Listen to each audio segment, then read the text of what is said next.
Assalamualaikum warahmatullahi wabarakatuh. Perkenalkan, nama saya Asna, mahasiswa online semester 1 Fakultas Tarbiyah, Program Pendidikan Anak Usia Dini, Institut Agama Islam Al-Azhar, Lubuk Linggau tahun 2022. Untuk memenuhi tugas UTS dari dosen pengampu kami yaitu Bapak Agung Subakti MPDI mengenai penjelasan sejarah tentang terjadinya perkembangan bahasa yang ada di Indonesia sejak awal Indonesia memperoleh bahasanya. Perkembangan bahasa Indonesia, lisan maupun tulisan, berkembang mulai pada saat terbentuknya, yaitu pada 28 Oktober 1928 bersama dengan Momen Sumpah Pemuda. Setelah terbentuk bahasa Indonesia, terus berkembang seiring berlakunya ejaan Van of Heusen, Suwandi, Melindo, bahkan hingga ejaan yang disempurnakan yaitu EYD. Bagaimana perkembangan bahasa Indonesia pertama kalinya di Indonesia?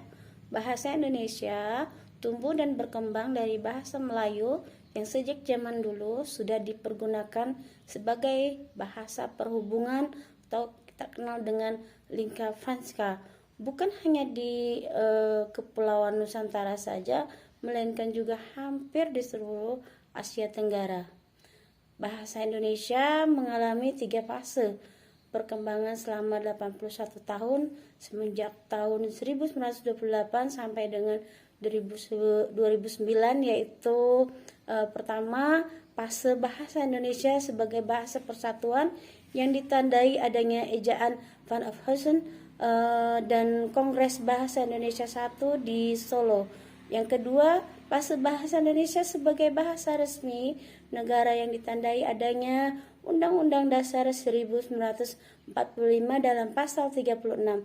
Dan yang ketiga, bahasa Indonesia sebagai bahasa internasional ditandai Kongres Internasional ke-9 Bahasa Indonesia Undang-Undang Nomor 24 Tahun 2009 dan pasal pengembangan strategi dan diplomasi kebahasaan Badan Pengembangan dan Pembinaan Bahasa. Adapun soal ujian yang kedua itu mengenai ragam dan laras bahasa yang saya pilih adalah ragam bahasa merupakan ragam bahasa dalam Kamus Besar Bahasa Indonesia KBBI, diartikan variasi bahasa yang terbentuk karena pemakaian bahasa. Pemakaian bahasa ini dibedakan berdasarkan media yang digunakan, topik pembicaraan, dan sikap pembicaranya.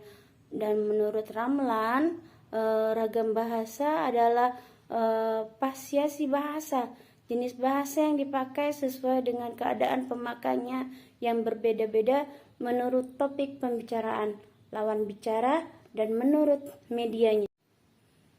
Aspek ragam bahasa. Pengertian ragam bahasa dalam berkomunikasi perlu memperhatikan aspek sebagai berikut.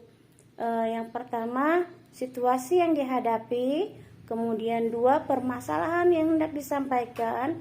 Yang ketiga, latar belakang pendengar atau pembaca yang dituju. Dan yang keempat, medium atau sarana bahasa yang digunakan. Ragam bahasa berdasarkan situasi pemakaiannya. Berdasarkan situasi pemakaiannya, ragam bahasa terdiri atas 3 bagian, yaitu ragam bahasa formal, 2 ragam bahasa semi formal, dan yang ketiga ragam bahasa non formal. Ragam bahasa formal memperhatikan kriteria berikut agar bahasanya menjadi resmi. Yang pertama, kemantapan, dinamis, dan dalam pemakaian kaidah sehingga tidak kaku tetapi tetap lebih luas dan dimungkinkan ada perubahan kosakata dan istilah dengan benar. Yang kedua, penggunaan fungsi-fungsi gramatikal secara konsisten dan eksplisit. Yang ketiga, penggunaan bentukan kata secara lengkap dan tidak disingkat. Yang keempat, penggunaan imbuhan aplikasi secara eksplisit dan konsisten.